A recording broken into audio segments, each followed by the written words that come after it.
guys, hello and welcome to another episode of my vlog.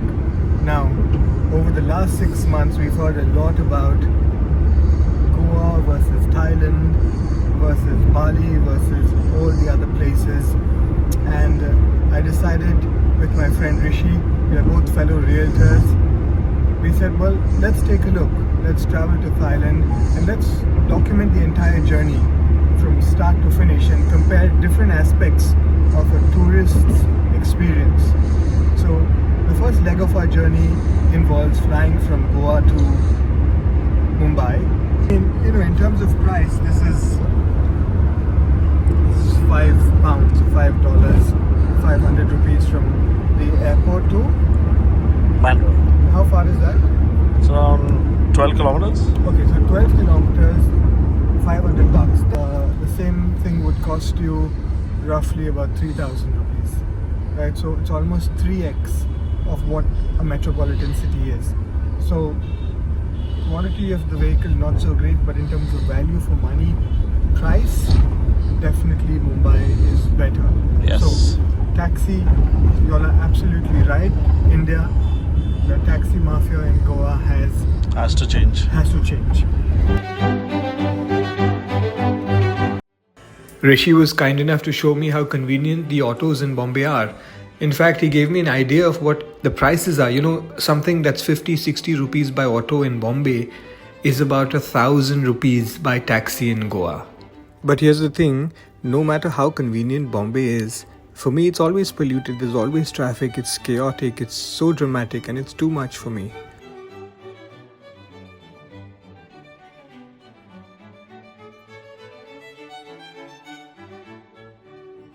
Getting a taxi in Bangkok is a breeze. You exit immigration, take your receipt, pay for it, and you're directed to a parking bay where your taxi allotment is already made. The cab guy is waiting for you. All you have to do is walk into the bay. The taxi is fantastic. It's clean. It's usually a Toyota Fortuner or a Camry. The airport is spick and span. There's no touts, nobody bothering you. The immigration process in Bangkok is incredible. It took them less than 30 seconds to issue a visa for me, and exiting the airport took about 10 minutes. That's how easy it is. Now you compare this to our babus in Daboli, and because I travel back and forth from London, there's often a lot of tourists, probably some OCI from Goa, some British nationals who are originally Indian, and it takes the immigration officer about 10 minutes. They are very rude, they're disheveled, unpresentable, they don't know how to speak English well. As the first point of contact for any foreigner, they are a complete embarrassment to India. The journey from Bangkok to Koh Samui is just under 2 hours, and they give you a smaller aircraft. Now, what I absolutely love about this airport, and it's probably my favorite airport in the whole world, is the fact that it's completely open air and it looks like a huge resort. All on one level, lots of greenery, lots of natural light. It's just such a beautiful place to be, and the taxi drivers are amazing. From Samui, I welcome brother. Thank you so Yeah. much. So today we are going to Seaview Residence. Okay, capital Seaview. Okay, brother. Thank you so much. Yes. The journey from the airport to my villa in Koh Samui took about 45 minutes and cost me about 2,500 rupees. This is the extraordinary view, which I loved. The villa itself cost me 10,000 a night. The next day I invited my friend and fellow realtor from Goa, Rishi Quatra, to come and take a look at this villa because I heard that it was also available for sale. Now at 10,000 rupees a night plus taxes, it's still cheap. But when I found out that the villa is 2 crores, a sea view villa, 2-bedroom, I couldn't believe my ears. And I said, Rishi, you've got to come and see this. Hey man. Oh man, what's up? Welcome to the hood, to the crib. Lovely place, man. Yeah, I mean, Wow. it's a rental. Okay. And it's a 2-bedroom, but the entire villa is ours. Really? Yeah. Wow. So what they've done is they built the entire villa on a very steep, I would say it's a 60. The slope is amazing. The slope, yeah. So people talk about gradients in Goa. 60 to 70% gradient is the hill. Is the hill. So there's no NDZ, NDS, nothing, right? So anyway, let's show you the villa. Wow. You enter into the ground floor, and then yeah, check this out. That is a view, man. Oh, dude. Wow. 180 Wow. degree sea view, That is a view. and we are on top of the mountain. So you got the whole sea, the beach. You can see the entire shoreline, coastline that goes all the way. Now we are in Lamai, so you can see Chaweng, you can see Koh Samui. I mean, this is the whole island is Koh Samui, so you can see the entire strip, which is pretty cool. It's amazing. Yeah. So this is a big bedroom. It's obviously it's got an ensuite. Ensuite bathroom. Yeah. And then you've got a smaller bedroom over here. It's a mess, but you'll get a sense. Yeah. Again, beautiful sea views. Very holiday-ish, you know, white, and you can just chill, relax. Yeah. Both the bedrooms. Decent size 2 bedroom. Decent size. Yeah. I mean, decent comfortable size for 2 me. bedroom. Very comfortable for me. Nice clean bathrooms. Yeah.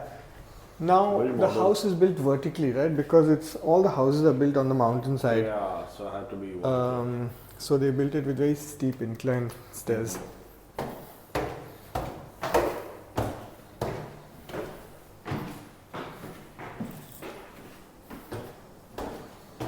So this is the lounge. The only challenge is someone old will not be able to come up. They could incorporate a small little lift into this. Yeah. That's pretty ideal. Yeah, so you've got an Then you ensuite don't here. have- Yeah, wow. And check this wow. out. Oh, you have a pool. This is the money shot, guys. Wow. This is the money shot. Look at this. The place, lounge, dude. kitchen.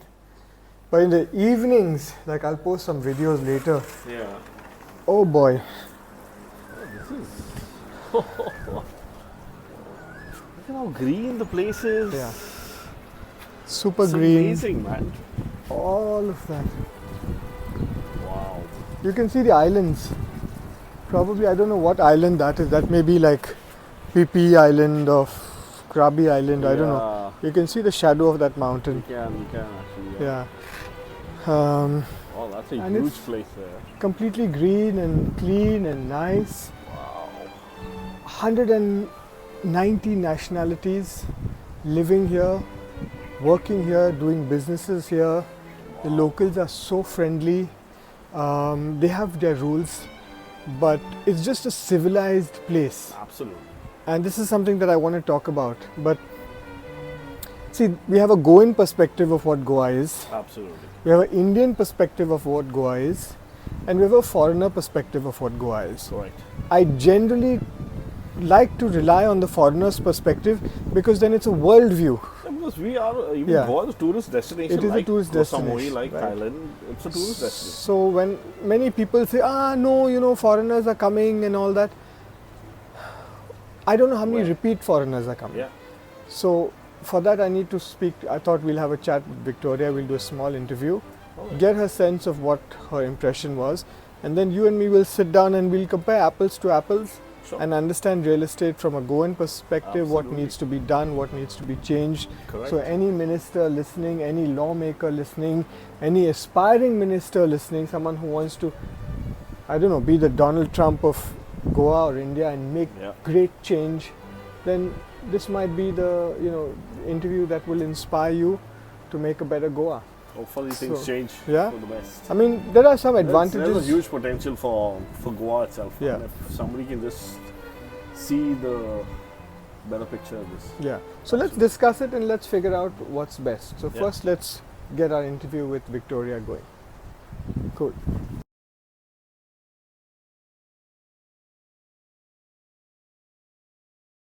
Hello to everyone, I'm Victoria, I'm from Ukraine. Now we in Koh Samui and today I'm ready to speak about Goa, about life there and here. Cool. So, Victoria, when was the first time you came to Goa? First time I came in 2019. Okay. Yes. This was COVID time, right?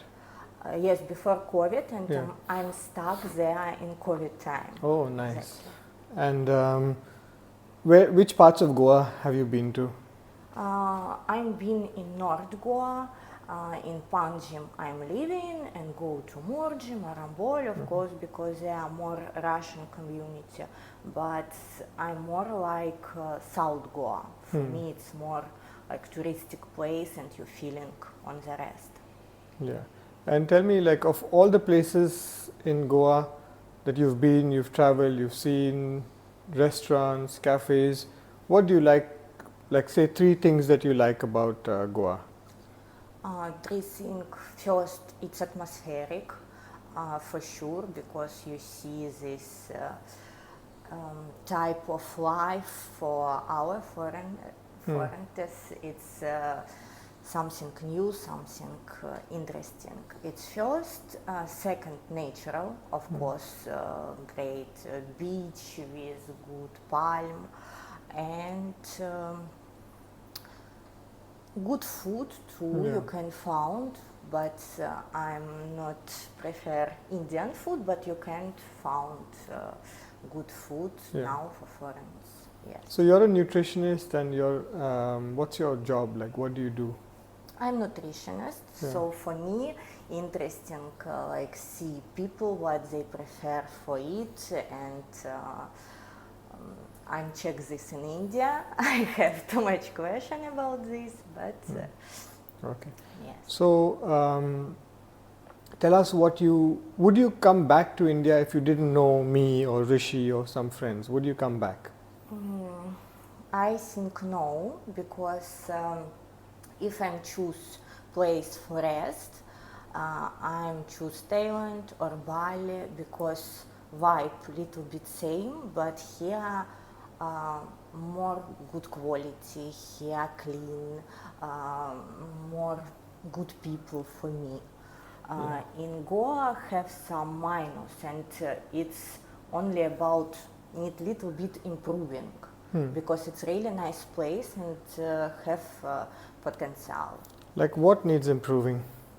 First, it's taxi. It's a big problem, because if you not ride bike, you can't move in, you can't see Goa, you just stay in one place. It's first. Second, of course, for me, will want to see more good service.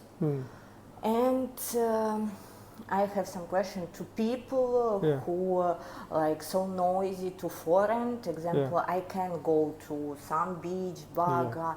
People so noisy, and it's make discomfort for me.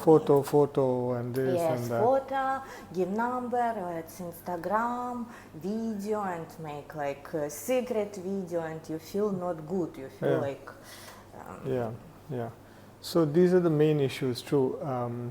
One is the taxi mafia, one is the fact that there's not enough services, not enough things to do, not enough activities compared to Thailand or so on and so forth. And third is just the overall harassment of women, particularly foreign women, on local Goan beaches by domestic tourists. These are the 3 main issues that you face. Yes, and of course, little bit clean it. Yeah, of course, garbage is an issue. Okay, so that's 4 major issues that we need to resolve. So, Victoria, tell me now, you've been to which countries? From Asia, I've been in Malaysia, Singapore, Maldives, Thailand, India, Chinese. China. And, okay. And of all these places, which do you like? Thailand. Thailand, Yes. great. So you will come back here? Yes, for sure. Fantastic. I'm come already 2nd time here, and for rest, I'm choose Thailand for sure. Fantastic. Thank you so much, Victoria. Thank you. And the next day we woke up bright and early and decided to go to one of the islands. It's called the Pig Island. And basically what they've done is they've taken all the stray pigs and they've put them on an island, given it a marketing spin, and the whole world now travels to Koh Samui and then to Pig Island to see these stray piglets and pigs roaming across the island. In terms of a marketing idea, it's absolutely genius. Fortunately or unfortunately, The day was very overcast, but that didn't dampen our spirits nor the enthusiasm of the captain and the other travelers. The boat anchors somewhere midway just close to the island and allows all the travelers to experience snorkeling and swimming in these cold waters. Well, it was cold today, but typically it's warm and very tropical.